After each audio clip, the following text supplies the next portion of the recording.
Hey there, it's Brett of Booster Therapy back with another giveaway for the month of September 2020. This month we're going to be giving away a Tulane Brawl deck to one lucky subscriber. All you have to do, same as the previous months, is like and comment on each of our videos, and come October we'll be picking one of those comments from a subscriber and giving them the Tulane deck. Thanks again for all of your love, all of the support, and enjoy today's video. Welcome back to Booster Therapy and another episode of Commanding Presence. We have an Esper commander today that we're going to break down, and it's one of my personal favorites actually. It's going to be Yennett, Cryptic Sovereign. So for 2 colorless and white, blue, black. So Esper, Flying, Vigilance, Menace, 3/5. Whenever Yennett, Cryptic Sovereign attacks, reveal the top card of your library. If that card's converted mana cost is odd, you may cast it without paying its mana cost. Otherwise, draw a card. So if you don't cast it, or if it's not odd, you're at a minimum drawing a card from this. So, like any of our decks, the first thing we're going to dive into is the ramp package. Again, traditionally and almost always, I'll have at least 10 pieces of ramp, depending on how many lands I'm playing and what the commander is, but like most, this is 10. So the first one here is Soul Ring. It's commander. You're always playing it. Land Tax. I love this card because it just starts thinning out the deck and getting our lands out of the way pretty quickly. The only downside is if we go first, we may not get to really play off this. Demir Cygnet. Solid 2-mana ramp. Azorius Cygnet. You'll see a few of these. The Arcane Cygnet, a lot of Cygnets. Arcane, obviously one of the strongest ones. And at this point in Commander, you're playing Soul Ring and Arcane Cygnet in virtually every single Commander deck. Talisman of Hierarchy, another great 2-mana ramp spell. The Orzhov Cygnet, more 2-mana ramp.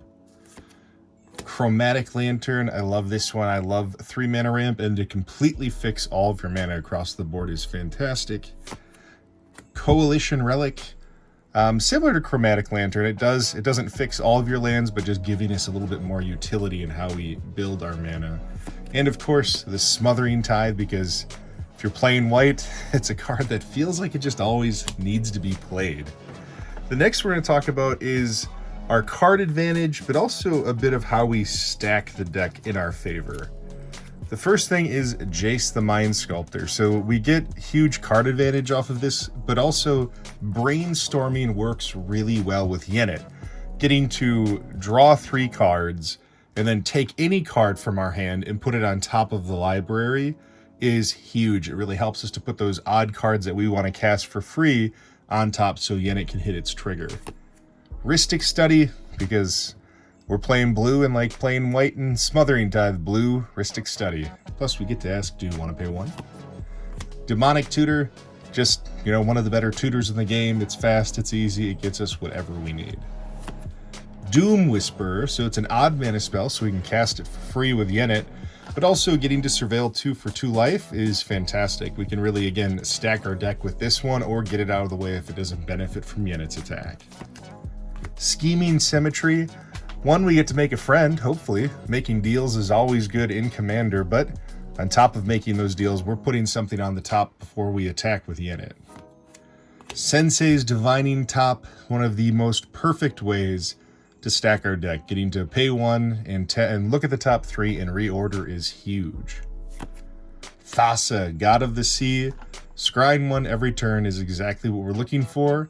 But this also makes Yennett unblockable, so we don't have to worry about her dying as we attack.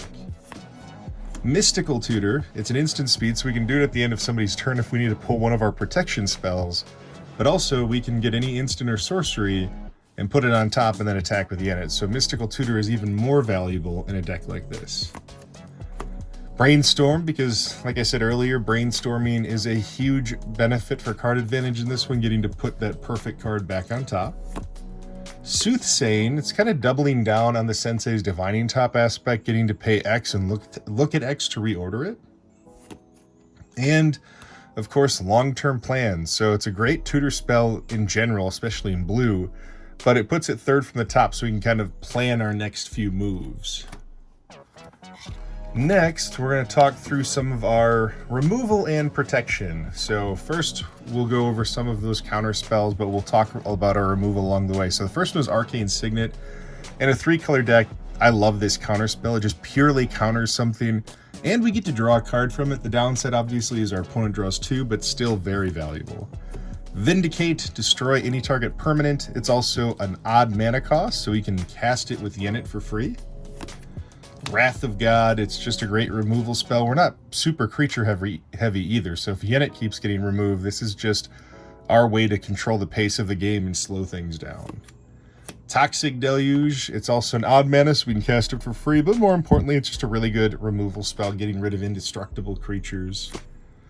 Swords to Plowshares, it's odd and it exiles. Supreme Verdict, another removal spell, and it can't be countered, so just getting another Wrath effect. Armageddon, it's not odd, but boy, destroying everyone's lands in a deck like this is devastating, and it doesn't really bother us because we're playing things for free for the most part, so we don't need our lands. Disallow doesn't just counter spells, it counters abilities, which is super valuable. Force of Will, because when we need it in a pinch, we can cast it for free, and that just helps us win.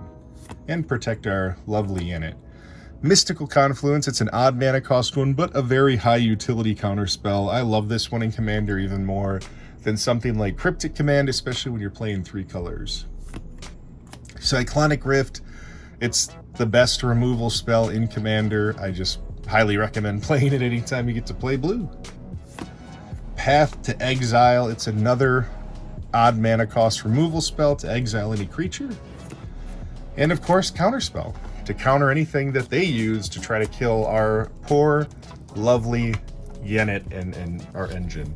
A few more spells just on how we protect Yennett, and then we're going to dive into some of our odd mana cost plays. Swiftfoot Boots, just a great equipment to give hexproof and haste to Yennett so people can't target her.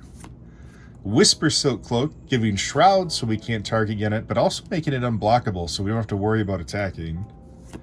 Lightning Greaves, just like Swiftfoot Boots, but a little bit better. 0 mana, Shroud, and haste. Sword of Fire and Ice to give us protection from red-blue. Also give us that little side ability of drawing extra cards and dealing that 2 damage across the board where we want. And Sword of Feast and Famine, another good one for protection from black and green, but also giving us the ability to make an opponent discard and untap all of our lands. It's one of the more important things too that I think goes underplayed in typical Yennett builds is you've got to do a lot to make sure she is safe. Next, we're going to talk about our odd mana cost package. So the first one, of course, is Expropriate. Getting to cast this thing for free early in the game is very satisfying. Emrakul, the Promise End. We get to put this one into play. We get to do lots of mana, and we're playing the card, so it's casted, and we hit the cast trigger. Mind's Dilation. Resolving this is devastating. So whenever an opponent casts his or her first spell each turn, that player exiles the top card of their library, and then if it's a non-land card, we get to play it. So giving us that extra advantage and playing our opponent's spells against them. Nexus of Fate, it's an odd mana cost, multi-turn spell that gets reshuffled back in so we can rinse and repeat. Vona, Butcher of Magan, it gives us more removal, but it's also a nice odd mana cost, repeatable removal spell. Karn Liberated, what would it be without Big Daddy Karn? We need that odd mana cost, Tron Boy. Getting to exile from hand, exile permanents, it just gives us, again, a lot of utility in one card. Emergency Powers, another one that goes underplayed. This is even fun just to cast on our own, but giving us a lot of value in one card. Sheoldred, the Whispering One. This thing used to be played more in Commander, and I feel like I don't see it as much, but when Sheoldred is on the board, it's just devastating. She is super powerful and just punishing our opponents and getting us back whatever we want from our graveyard.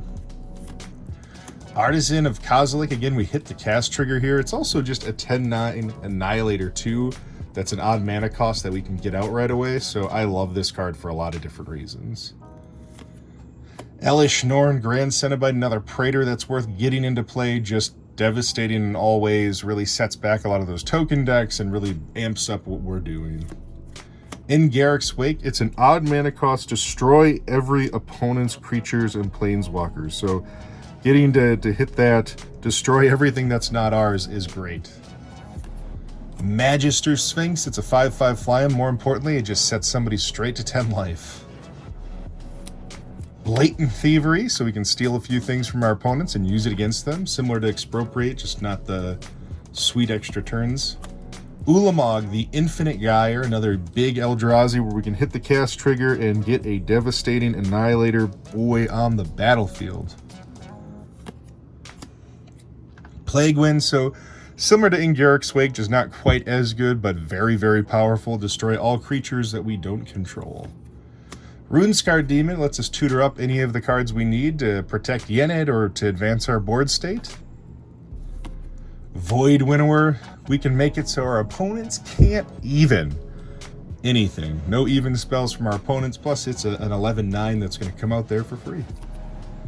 Teza, Envoy of Ghosts, this thing's got protection from creatures, and it punishes anyone who wants to attack us. So if they deal combat damage to us, we destroy those creatures and create our own little 1/1 spirits. Diluvian Primordial, just a ton of value, getting some of those spells from graveyards to play against our opponents. The Angel of Despair, it's just a solid odd mana cost removal spell with a body. Luminate Primordial, it's another great odd mana cost avatar that we can get that value of just removing and exiling more creatures. So the Primordials in general are just very good for an odd mana cost deck like this. Temporal Mastery, there's a couple ways we benefit from this. One, we can just stack our deck, put this on top, cast it for 2. Otherwise, if we reveal it with Yennett, it's odd mana cost for the CMC, and we get to take an extra turn.